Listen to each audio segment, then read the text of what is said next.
Welcome to సనాతన ధర్మం channel. ఈ వీడియోలో అరుణాచల అక్షరమాల ఒక్కొక్క పదము ఒక్కొక్క పద్యము గురించి తెలుసుకుందాం. మీరు దేవుణ్ణి ఎప్పుడైనా ప్రేమతో పిలిచారా? వధువు తన వరుణ్ణి పిలిచినట్టుగా అన్నమాట. ఒక మహర్షి శివుడిని అలా పిలిచాడు. ఆ పిలుపు మాట కాదు, ఆ పిలుపు ఒక ప్రేమ, అహంకారం లేని ప్రేమ, విడిపోవటం భయంగా అనిపించే ప్రేమ. ఆ ప్రేమే అరుణాచల అక్షరమాల. శ్రీ రమణ మహర్షి గారి ఈ గీతం భక్తుడు మరియు శివుని మధ్య ఉన్న ఒక దివ్యమైన ప్రేమ కథ. ఇక్కడ భక్తుడు ఒక వధువు, అరుణాచల శివుడు ఒక వరుడు.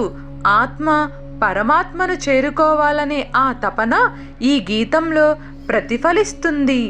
అరుణాచల శివ అరుణాచల శివ అరుణాచల శివ అరుణాచల అనగా ఇది జపం కాదు, ఇది ప్రేమ పిలుపు. మళ్ళీ మళ్ళీ పిలుస్తూ భక్తుడు తనను శివునికి అర్పిస్తున్నాడు. అరుణాచలమనుచు స్మరించు వారల అహము నిర్మూలింపు అరుణాచల. ఓ స్వామి, నిన్ను స్మరించే వారి అహంకారాన్ని తొలగించు. మనిషిని దేవుని నుండి వేరు చేసేది నేను అనే భావం. శివుని స్మరణతో ఆ నేను అనే భావం కరిగిపోతుంది. మిగిలేది నీవే అనే అనుభూతి మిగులుతుంది. అళగు సుందరము వలె చేరి నేను నీవుందమభిన్నమై అరుణాచల. ఓ శివ, నీతో ఒక్కటవ్వాలని కోరుకుంటున్నాను. వధువు వరుడు కలిసినట్టు జీవాత్మ పరమాత్మతో కలుస్తుంది. అది ఏ మోక్షం. లోదూరిలాగి నీలో గుహను చెరగా నమరించితేముకో అరుణాచల. నన్ను బయట ప్రపంచం నుండి తీసి నీ లోపలికి లాగు. శివుడు బయట లేడు, మన హృదయంలోనే ఉన్నాడు. కానీ మనం బయట వెతుకుతాం. అందుకే భక్తుడు ఇలా అడుగుతున్నాడు. ఎవరికగా నన్ను ఏలితి విడచిన అఖిలము నిందించు అరుణాచల. నన్ను వదిలేస్తే అందరూ నిన్నే నిందిస్తారు. ఇది ప్రేమలో అల్లరి. భక్తుడు శివునితో చాలా దగ్గరగా మాట్లాడుతున్నాడు. ఈ నింద తప్పు నిన్నేటికి తలపించిత కావిడు వారెవరరా అరుణాచల. నన్ను వదిలేయటం నీకు సరి అయినది కాదు. ఇది పూర్తి సమర్పణ. భక్తుడు చెబుతున్నాడు, నేను నీదానిని, నీవు నా వాడివి అని. ఇలా అరుణాచల అక్షరమాలలో ప్రతి పద్యం ఒక ప్రేమ, ఒక ఆర్తి. భక్తుడు శివుని చేరాలనే తపన ఉంటుంది. అలాగే భక్తుడు తనను పూర్తిగా శివునికి అర్పించాడు కదా. ఇప్పుడు ఆ ప్రేమ ఇంకా లోతుగా ఎలా మారుతుందో చూద్దాం. కానీ నా జనని కన్న గణదాయదాయక ఇది అనుగ్రహం అరుణాచల. తల్లి కన్నా ఎక్కువ కరుణ గలవాడివి. ఈ లోకంలో తల్లి ప్రేమ కంటే గొప్పది ఏదీ లేదు.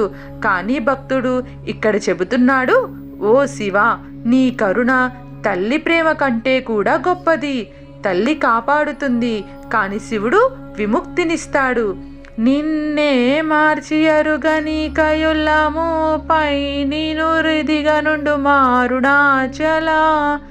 నా మనసు ఎప్పుడూ నీ మీదే ఉండాలి. మనసు చాలా చంచలం. ఒక్క క్షణం దేవుని దగ్గర ఉంటుంది, తరువాత ప్రపంచం వైపు పరిగెడుతుంది.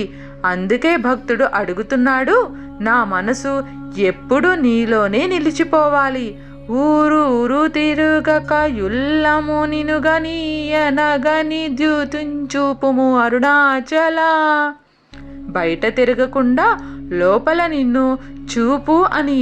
మనిషి ఎప్పుడు ఆనందం కోసం బయట వెతుకుతాడు, ధనం, పేరు, సంబంధాలు. కానీ నిజమైన ఆనందం మనలోనే ఉంది. శివుడు మన హృదయంలోనే ఉన్నాడు. నన్ను చెరచి ఇప్పుడు నన్ను కలయ్యక విడుటిది మగతన మొక్కయ అరుణాచల. నన్ను దగ్గరకు తీసుకొని మళ్ళీ వదిలేయటం సరైనది కాదు. ఇది ప్రేమలో బాధ. భక్తుడు ఒకసారి శివునిని అనుభవించాడు. ఆ తరువాత దూరమైతే అది తట్టుకోలేడు. ప్రేమలో కలిసిన వారు విడిపోవటం భరించలే. ఏటికి నీదురా నన్ని తరులలాగా, ఇది నీకు న్యాయమా అరుణాచలా? ఇతరుల నన్ను దారి తప్పిస్తే నీవు ఎందుకు చూస్తున్నావు? ప్రపంచం మనసుని ఎప్పుడూ బయటకి లాగుతుంది. మాయ, ఇంద్రియాలు, ఆశలు. భక్తుడు శివుని అడుగుతున్నాడు, నేను నీ దానిని అయితే నన్ను ఎందుకు కాపాడటం లేదు అని. ఇది ఒక ప్రశ్న కాదు, ఇది ఒక బాధ. ఇలా ప్రతి పద్యం భక్తుని హృదయంలో ఉన్న ప్రేమను చూపిస్తుంది. శివునిని చేరాలనే ఉన్న ఆ తపన ఆ పరమాత్ముడి దగ్గరికి మనల్ని చేర్చుతుంది. ఇలా అరుణాచల అక్షరమాలలో ప్రతి పద్యం ఒక ప్రేమ, ఒక ఆర్తి. భక్తుడు శివుని చేరాలని తపన మనకు కనిపిస్తున్నది. మీకు ఈ వీడియో నచ్చినట్లయితే లైక్ చేయండి, మీ స్నేహితులతో షేర్ చేయండి. ఇలాంటి ఆధ్యాత్మిక వీడియోల కోసం మా సనాతన ధర్మం ఛానల్ని సబ్స్క్రైబ్ చేయండి. తరువాతి భాగంలో ఇంకా లోతైన పద్యాలు ఉన్నాయి, మిస్ అవ్వకండి. ఓం అరుణాచల శివాయ నమః.